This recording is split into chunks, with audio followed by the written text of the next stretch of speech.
Good evening to all once again. And after the lunch break, we are all set to start the second session of the technical CME program. So we all know how vast and extensive the utilities of X-rays are.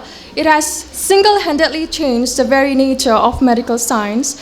In addition to that, it allowed us to find the structure of DNA. It has helped us glimpse into the vast eternity of space, and and it has even changed our understanding of art and artifacts. Among its medical uses, we can take up the example of how mammography has impacted lives over the years. So presenting us on the topic, advantages of digital mammography over conventional mammography, let us welcome Ms. Rebeca Lalumpui of Ripens Aizol. Thank you.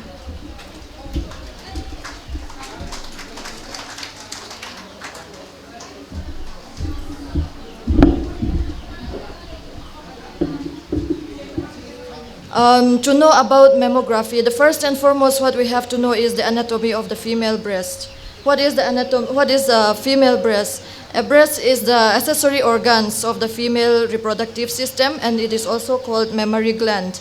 And it consists varying amounts of glandular tissue, which is responsible for the milk production, and it is supported by fatty tissue and fibrous connective tissue, which anchor the breast to the chest wall. And each breast also contains about 20 lobes, and each of which are contains by a number of glandular tissue called the lobules, where the milk is produced. And the lobules are again open into tiny lactiferous ducts, which drains milk towards the nipple. So now, this is the diagram showing the anatomy of the female breast. The green lines showing the lymphatic drainage, and we see the nipples, the pectoralis major muscle, the fat, the milk lobes, the milk ducts, and the areola, the lymph nodes, and many of the different anatomy labeling of the female breast are shown in this diagram. So what is mammography? Mammography is a specialized form of imaging modality of the female breast by using low X-ray dose radiation, which is not dangerous. It gives only about 25 to 35 kVp, so it doesn't give high dose radiation, which is not dangerous for the female. And this mammography is very helpful because it can help in early detection and the diagnosis of breast diseases in women. And also, as of today, this mammography has been the single most important and economical breast imaging modality. This is the machine of digital mammography. So we have a compression device, we have a tube, we have a monitor, we have a panel for the controlling of the compression. So this is the image showing the machine of digital mammography. So why do we need to have mammography? What are the advantages of having mammography? Because having mammography will help to assess many breast diseases, and also it helps in the early detection of cancer in asymptomatic women, and also it helps in affected breasts to have a prognostic assessment, and it allows women to know the health of their breasts. So being a female, being a lady, those who are below 40 years of age, you need not to go for mammography, but the American Society of Breast Imaging has recommended to have breast screening mammography for at least once a year for those who are above 45 years of age, because nowadays breast cancer has become very common diseases. So to prevent ourselves from breast cancer, it is our duty to have a screen mammography at least once in a year. So this is the diagram the picture showing digital image of breast imaging and non-digital breast imaging. So the digital image shows a better image resolution, better image quality comparing to non-digital. Non-digital means conventional mammography, and digital means digital mammography. So let's go to the what is digital mammography. In digital mammography,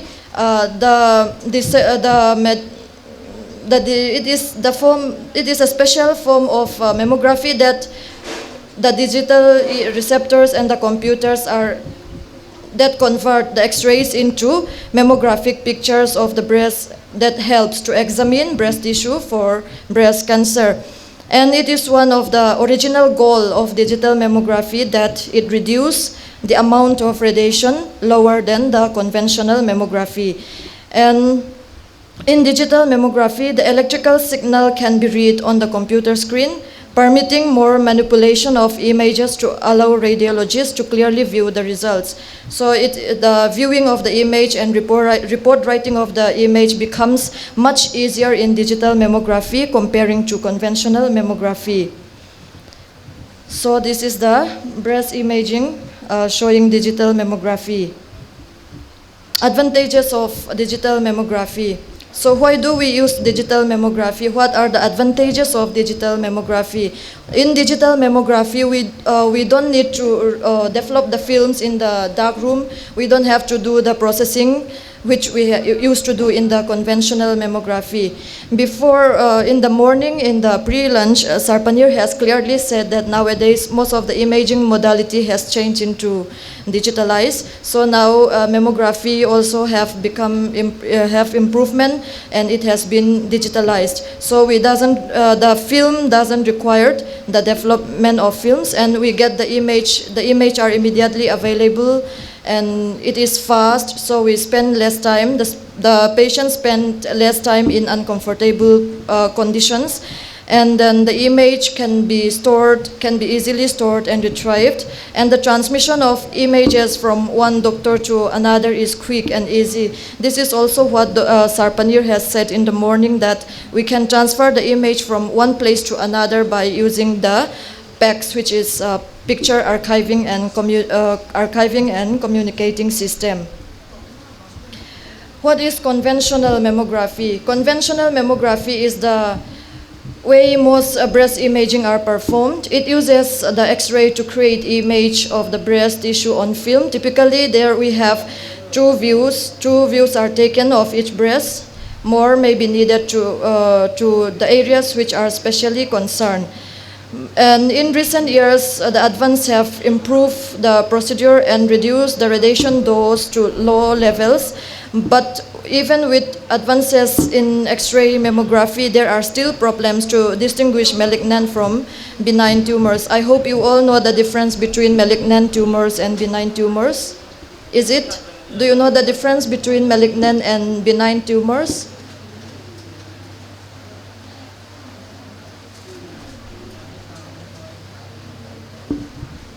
Okay, anyway, let me continue. So in mammography, we have two views. We have the mammography can be broadly divided into two views. The first one is craniocaudal view, which is also called as the CC view. And the second one is mediolateral oblique view, which is called as MLO view. So this is the routine mammography projections for CC view and MLO view. So to acquire CC view, the first and foremost which we have to remember, what we have to keep in mind is that we have to include the pectoral muscles, and we have to make adequate compression for the patient, which will be easy to tolerate. And there should be no artifacts, there should be no skin folds, and there should be no any movements of the patient. So the nipple should be in profile. So while taking craniocaudal view for the mammography, the position of the patient plays a very important role. So we should be careful while handling the patient while positioning for CC view. This is the picture which shows the position for CC view in mammography. So the nipple should be in profile, and the compression device has to be adequate, which will be tolerable for the patient, so that they will spend less time in uncomfortable position. So this is the next view in mammography, which is called mediolateral oblique view, which in short we used to call MLO view. So in MLO view, our main aim is to include the axillary tail. The axillary tail lies in the armpit, so we have to include the axillary tail whenever we take the MLO view.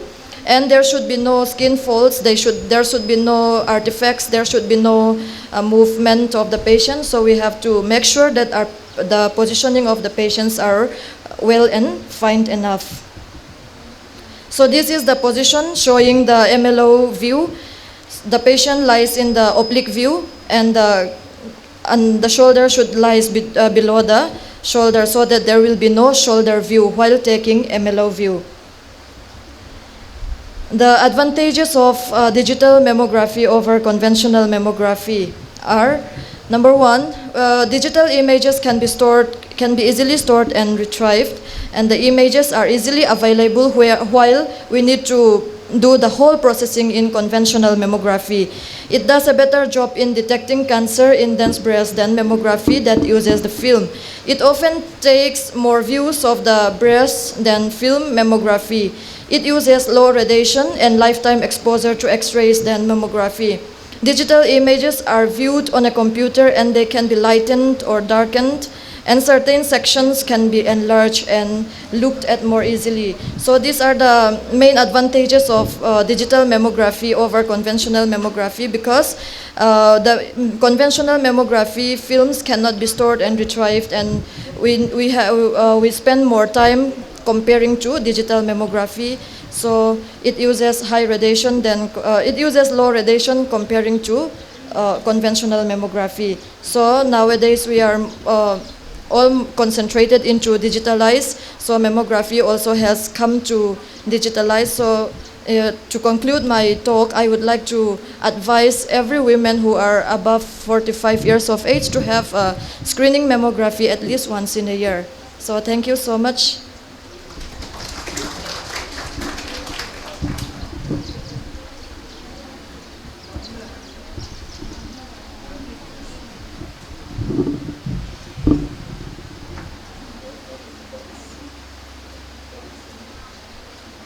Thank you, Ms. Rebeca Lalimpui, for your amazing presentation. We now have an elaborate mind map of the development of imaging technology and the various principles behind it. So let us now zoom in our scope to our little state of Manipur and go to the development, problems, and prospects of this diagnostic radiography. So please welcome on the stage Dr. Momocha Thangjam of Babina Diagnostics for a presentation on diagnostic radiography in Manipur, problems and prospects.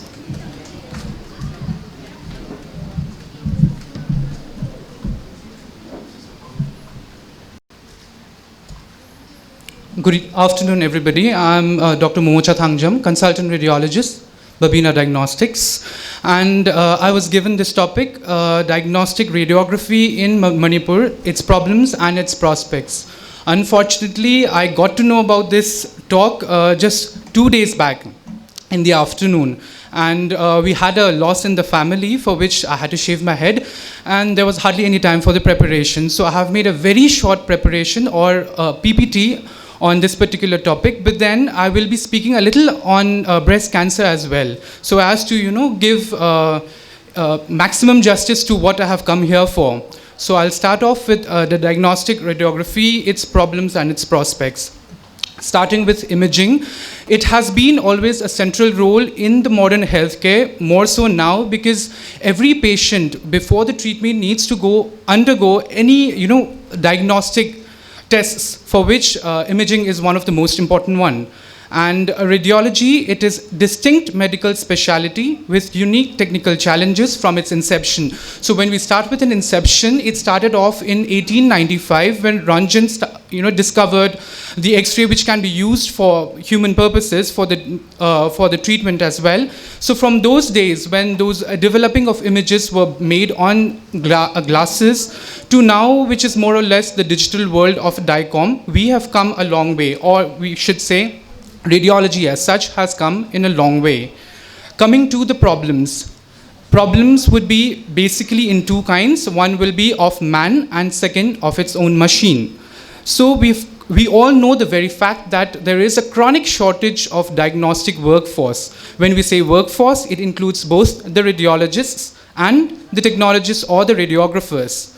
So the availability of trained technologists is a challenge. It's very difficult to find a good one, and also in terms of quantity. So there is a wide gap between demand and supply. There are lots and lots of patients which need to undergo treatment and diagnosis, but the amount of people that we have for giving those diagnoses are limited.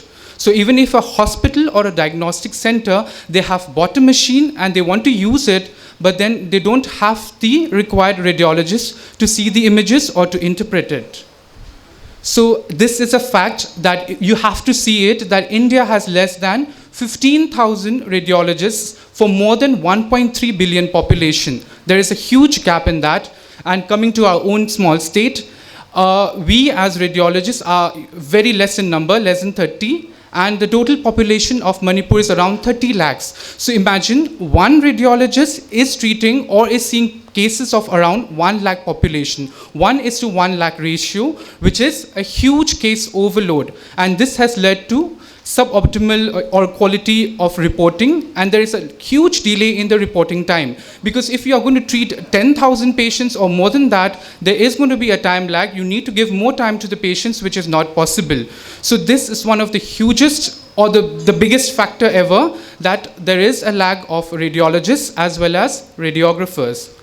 As I've spoken about radiologists, I don't have the exact number for the technologists or the radiographers, but there is definitely a lack of well-trained technologists, and this has led to substandard image production and hampering in diagnosis.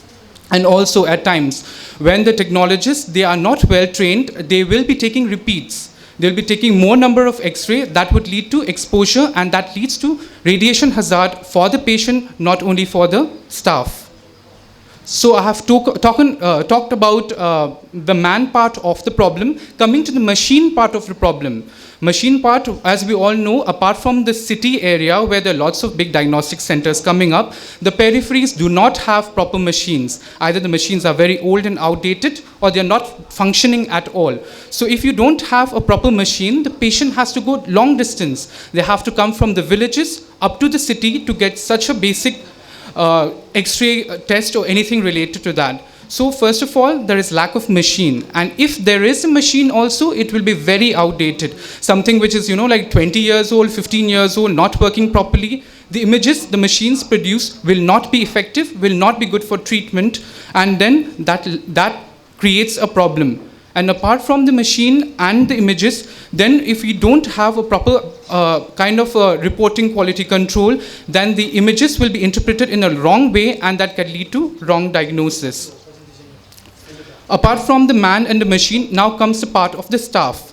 There is a lack of a proper regulation of safety measures. We mean to say that about the dosimeter, about the lead apron. We do not know how far or how much of the lead apron is being used, and even if it is used, how good is the lead apron? How much of it is it giving protection, which needs to be checked and changed? That needs to be checked again. And lastly, as we all know, PACS system has come in a big way, digitalized. But then if we talk too much about digitalization, we need to know about the internet speed. And as far as we know, Imphal, the internet speed is not that good. Some places it is, but then most of the places, you do not get internet speed quite good. So if you don't have a proper internet connection, then the PACS is not going to work at all. So these are the problems that I have told. One is the man, when there is shortage of radiologists, shortage of radiographers, shortage of quality of control over the reporting system, etc. And coming to the prospects, which is like what can be done or what is coming up in the future. First is there's a shift from the film screen technique to the digital department. When it comes to digital department, it becomes more reliable with better quality, and it is cost effective. When I say cost effective, it doesn't mean that, okay, you become, like it becomes cost effective there and then. You buy the machine, but then we are doing away with the films, we are doing away with the processing unit, the whole thing of developer and fixers. So in the long run, it becomes cost effective because you don't have repeats. You can change your post-processing methods are there available. So in the long run, digital ones have become more cost effective, and it is coming up in Imphal. Many centers now have more or less CR or DR system, and the conventional ones are more or less gone. Improved equipments. Most of the centers now have better equipments, and this has helped in the imaging quality to become better. And then comes teleradiology. Now this also, I think, 3-4 centers in Imphal has teleradiology. What we do with teleradiology is that the radiologist doesn't have to be local. There are around less than 30 radiologists in Imphal. There are lots of, around, I think, 3 lakh population or 30 lakh population. We cannot handle that. So when there is absence of a radiologist, if we have teleradiology, you can send the image from Imphal to any big city in India or abroad, and then that image can get reported, and it can be very fast. So with the lack of a radiologist also, the department can function. So this is the advantage of teleradiology. There is like a telecommunication between the patient who is in Imphal and get reported from a person who is in Bangalore, Delhi, anywhere. And then there is something called a voice recognition and structure formatted reporting. Well, this was also tried in our center. What we do is that as a radiologist, we see the image, then we write the report, and then we give the written report to the typist. The typist is going to type the report, and then we check it. So there is a step method. In voice recognition, what you're doing away with the typing, the writing part of it, and a part of the typing part of it. So when I see an image and I talk about it, or I read out about the findings there, the software is going to record each of that and then convert it into the words. So it's a direct reporting thing. The problem with that is that many of the people don't have the accent or the pronunciation which is required for that particular software. So if I say some word which is little bit more, accented or towards Manipuri or towards any Indian kind of an accent, the voice software, it does not recognize it, so it writes something else. So that becomes a problem. But then again, it's coming up a big way, and if you have a proper pronunciation, probably it would be best. Coming to the emergence of, in Imphal, I think there are lots of centers now, and lots of hospitals are also coming up in the future, so that has led to job opportunities. Now we need to think of the radiographers. If you have a limited number of centers, not all can go into government hospitals. There are limited seats in government hospitals, but then if you have more centers in the city, then you'll have more job opportunities, and if you have more radiographers, more patients can be treated that way. And coming to, as I've spoken more and more about Imphal, I need to speak about the smaller towns.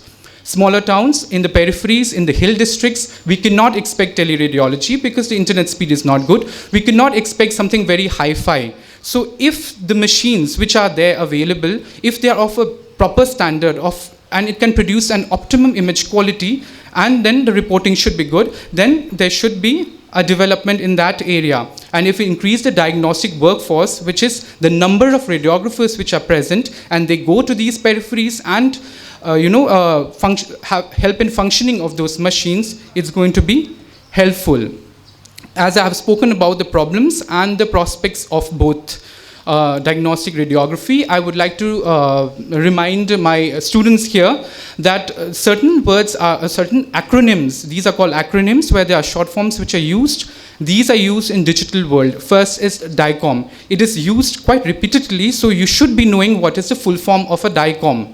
A DICOM is Digital Imaging and Communications in Medicine. So what it does is it is actually a standard. It is for storing, printing, transmitting information in medical imaging. So all about storing, printing, and keeping the information is done by a DICOM. Second comes PACS, as Rebeca has already said.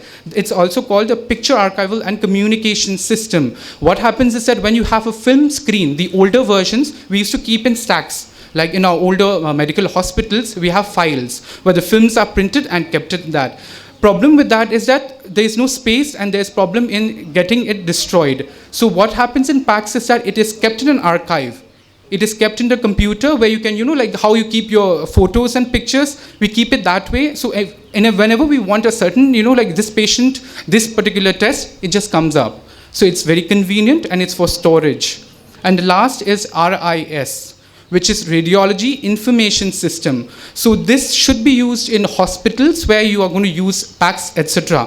What happens in Radiological Information System is that when a patient comes to the hospital, right from its entry, right from its, like appointment to the billing part of it, all of that gets, put into that information system. So if you put a patient's name, suppose anything, Ramananda, that is that, and if you want a detail of that patient, the image of the patient, the blood test of the patient, all will be there in that particular information system. So it becomes much more convenient.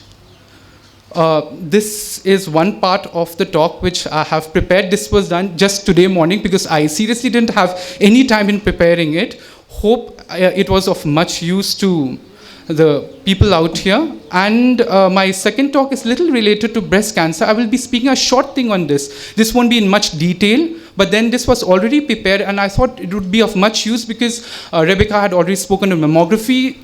Then I think a little bit more detail on the clinical aspect of using those mammography machine should come up. As we all know, breast cancer, as she said, it's quite common. It is the most common cancer in women and the second leading cause of cancer deaths in women. The first is cervical cancer. Second now is breast cancer, which is the second most in causing death. But if you see it, the death rates are declining. People are not dying much of breast cancer. Why? Because the use of mammography. When you have mammography, you do a screening. Any patient below 50 or above 50, if she has any complaint or wants to check her breast, she goes for a screening mammography. And if she finds out that there is a cancer which is in early stage, it can get removed. Hence, the death rate has been declining. And then there are advances in the imaging technology which has helped in detection. And the role of radiologists is not only in diagnosing a cancer, not saying that this is cancer, but you have to help in staging it so that a proper treatment can be given. There are many imaging modalities which are available for breast examination. We have mammography, we have ultrasonography, we have MRI, PET scan, CT, ductography, nuclear medicine, and radiography. Of all, mammography is the imaging modality of choice. We have to remember these indications, as she said earlier, for checking up any screening of asymptomatic patient or person who is more than 50 years. But then for people who are less than 50 years, but then more than 35 and has a high risk of developing cancer. Supposedly, if your relative, like your mother or your aunt, they have breast cancer, it's best you get your screening done after 35 years of age, but before 50. And then anyone who's symptomatic, a woman who's having a lump in the breast should get mammography after 35 years of age. And also, even in males also, it's not only in females. Males can have breast cancer, and that should also needs to be checked. So, this is how a mammography breast study would look like, and there are different densities we need to know. The first one, if you see it, it's slightly less dense. That is like of less density. That's grade, or like type 1 or type A, which you would see, and the last one is type D, which is very dense. These are different stages of breast density one needs to know. And D, when it's a D mammography film, it is not good. It's not good in the sense that it is not good in detecting cancer because it can get hidden. So once you get those kind of a D kind of a picture, you need to go for an ultrasound. Then have to talk about the masses. As she said earlier, because the cancer can look like in different ways. So we have to describe how it looks, whether it's round, whether it's oval, whether it's irregular. It should be enough for the day, I guess. Thank you. Any questions? I have a question, doctor. Yep. You said there's a shortage of radiographer in Manipur, right? Workforce, and I said quality and quantity. I don't exactly know the number, yeah. There's a big shortage of radiographer in Manipur. How can you cope up that issue in Manipur? How can I cope up with that? As per your perspective. No, the thing is that there is a trend here in Manipur. Anything which is much more, like a popular thing, everybody rushes towards it. Nurses, if you see, they are in millions, I think. There are many nurses here not getting jobs. They all go outside and they work, and once they come back. Same thing with lab technicians. There are lots of lab technicians and they're over. But the problem with radiographers or technologists, I think people are not aware, and people think that it doesn't have much job opportunity, job prospect. So they don't venture into it. So that's a problem. So if you give them enough kind of awareness, or tell them that, okay, this is also one of the, like a possible job which is available, then we should. And secondly, about the centers. Most of the centers are, like small diagnostic centers. They have blood tests, they have microbiology and all that, the department part of it. So the MLT, they all go there and they get jobs. But radiologists or the radiographers as such, they don't have much job here. So first thing is to bring about jobs, and secondly, make people aware that this job is also possible. I think that way we can do it. That is again, like something which is politically and government related, which I cannot comment on. But thing is that even with that radiographers, I think they are available for X-rays, they are available, but not for MRI and CT. It's difficult to get MRI technicians here. Somebody who's well aware and who can actually do those, what do you call scanning. There are limited number for MRI and CT, especially for MRI. It's difficult. Okay, thank you. Thank you, Dr. Momocha Thangzam, for letting us glimpse into the conditions of diagnostic radiography and mammography in Manipur. We also applaud your ceaseless contribution in this field. I would like to take the opportunity to honor Dr. Thangzam Momocha with a Lengan fee.